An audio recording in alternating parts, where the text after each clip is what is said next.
një sër dështime. Që nga spitali Burgut deri që doktori Burgu një. Shikoj, që në pape Burgu i Durrësit nuk është një burg i sigurisë lartë të mbajnë elementë të tillë. Po pra pikërisht, pse duhet të shkonte në atë burg?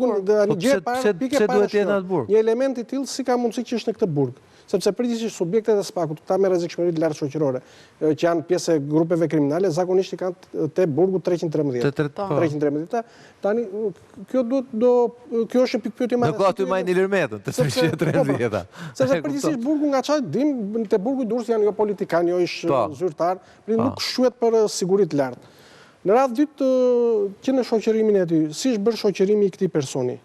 Si e kanë bërë? Ka njoftuar policia e burgut, ka njoftuar e prorët e drejtorisë së përgjithshme, të cilët kanë dispozicion forcën e posaçme, grupet e gatshme, të cilët në mbështetje për këto raste janë, për personat me rrezikshmëri të lartë shoqërore. Aty si janë marrë masat te burgu i Durrësit, janë marrë masat gjitha, dhe te tualeti duhen marrë masa patjetër. Të kontrollohen, ka rrezik i Kyni dënuar pa kontrolluar përpara policisë. Patjetër, si kontroll.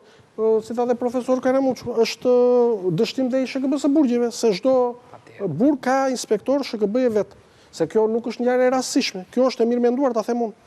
Më shumë se 3-4 muaj, mbi 3-4 muaj, 6 muaj, sepse nuk është një gjë që ndodhet mund ta bësh rastësisht. Dhe vetë plani që e kanë pritur me makinë, e kanë përcjell, ka qenë një plan i hartuar në çdo detaj.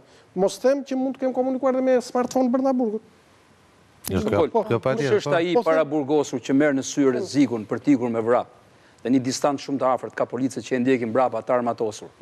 Ne hapet zjarr, e plagos dhe mund të vrit. Mënyra e reagimit të punonjësit. Se ka siguri që do shtihet Ka marrë ose garanci, ka marrë ose rrezik. Mënyra e reagimit të largim nga vendi i vujtjes dënimit. Ky është një personazh që ka për humbur, sepse dihet se rrezikon të ligji 72 viti 2014 përcakton eksaktësisht nëse ky personi që është me një masë është i detyruar të ndonjë vendqendrim të caktuar, nëse tenton të largohet, punonjësi i policisë ka të drejta qelloj.